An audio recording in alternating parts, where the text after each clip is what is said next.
Selamat datang di Nyai Rampi Channel. Di video kali ini, Nyai Rampi akan membagikan pengalaman menyeramkan yang dialami oleh saya ketika masih kecil. Pengalaman ini sangat menyeramkan, bahkan sampai saat ini saya masih belum bisa untuk melupakannya.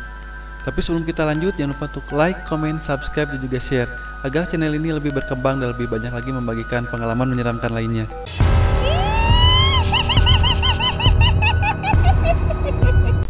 Setelah sekian lama, Nyai mulai bisa beradaptasi dengan lingkungan hidup yang baru. Gangguan-gangguan mistis yang sebelumnya sering terjadi, sekarang sudah tidak ada lagi. Nyai dan beberapa tetangga sudah mulai akrab. Bahkan waktu itu, anak Nyai pun sudah memiliki beberapa teman, dan mereka sering bermain bersama. Di rumah Nyai tinggal bersama anak dan ibu Nyai, karena suami Nyai harus bekerja di luar kota. Sore itu dari luar rumah terdengar suara anak-anak yang memanggil nama anak Nyai. Ternyata ini sudah waktunya untuk mengaji. Anak Nyai berpamitan dan segera berangkat mengaji bersama teman-temannya. Biasanya anak Nyai pulang jam 4 sore, tapi hari itu dia pulang lebih awal. Ketika ditanya, ternyata gurunya ada keperluan. Nggak main tuh sama teman-teman. Enggak mah, lagi pengen nonton aja di rumah. Kebetulan hari itu ada acara kartun favorit anak Nyai. Ya, sok atuh mau nonton mah. Anak Nyai bergegas menyalakan TV yang ada di ruang tengah. Sementara Nyai kembali mengobrol bersama ibu Nyai di ruang tamu. Sesekali Nyai lihat ke ruang tengah, anak Nyai sedang asik sendiri menonton TV. Beberapa lama kemudian, "Mah, aku mau pipis dulu ya. Awas, jangan lari-lari, ntar jatuh." "Iya mah." Waktu itu anak Nyai berjalan cepat ke arah kamar mandi yang ada di belakang rumah.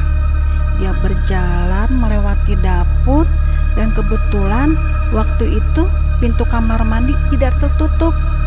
Tapi ketika hendak memasuki kamar mandi, dia tidak jadi buang air kecil di kamar mandi. Yang namanya anak kecil suka aneh-aneh. Dia lebih memilih untuk buang air kecil di sebuah solokan pembuangan kolam yang ada di belakang rumah. Setelah selesai, dia berniat untuk segera kembali menonton TV di ruang tengah. Dia berjalan kembali ke ruang tengah, tapi ketika lewat depan kamar mandi, anak Nyai tiba-tiba berhenti. Tiba-tiba saja terasa ada hembusan angin yang sangat dingin berhembus dari dalam kamar mandi. Padahal sore itu matahari sangat terik dan tidak ada angin sama sekali. Dia terpaku di depan kamar mandi dan seperti ada sesuatu yang menariknya untuk melihat ke dalam kamar mandi. Karena penasaran, dia mencoba melihat ke dalam dan dia kaget. Terlihat ada sesuatu yang berdiri tegak di atas kloset kamar mandi, padahal sebelumnya tidak ada apa-apa di dalam sana. Setelah diperhatikan, ternyata yang dilihatnya itu sosok manusia, tapi sekujur tubuhnya dibungkus oleh kain putih. Sosok itu badannya sangat gemuk. Sosok itu berdiri tegak membelakangi anak Nyai. Kain yang membungkus badannya masih terlihat sangat bersih, dan ikatan talinya terlihat sangat ketat. Seketika anak Nyai sadar kalau yang dia lihat itu bukan manusia, tapi pocong. Anak Nyai berteriak sangat kencang, "Mama, ada pocong! Mama, tolong, ada pocong!" Dia berlari sekuat tenaga ke arah dalam rumah, tapi ketika di dalam rumah kakinya terasa seperti ada yang menarik. Dia terjatuh mendengar suara teriakan dan tangisan anaknya yang begitu kencang. Nyai dan ibu Nyai segera berlari ke belakang. Terlihat anak Nyai sedang tersungkur di lantai sambil menangis dan berteriak-teriak, "Ada pocong mah, ada pocong mah, ada pocong." Lalu Nyai bertanya, "Di mana nak?" "Di sana mah," sambil menunjuk ke arah kamar mandi. Nyai melihat ke dalam kamar mandi, tapi tidak ada siapa-siapa. Ketika baru pindah ke rumah itu pun, sebenarnya anak Nyai pernah mengalami kejadian yang aneh.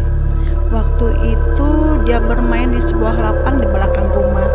Di sana terdapat pohon tua yang sangat besar. Entah karena terlalu berisik atau apa, anak Nyai terjatuh sampai kepalanya terbentur ke benteng pembatas lapang. Ketika ditanya, ketika sedang bermain, dia merasa seperti ada seseorang yang mendorongnya dari arah belakang yang membuatnya sampai jatuh.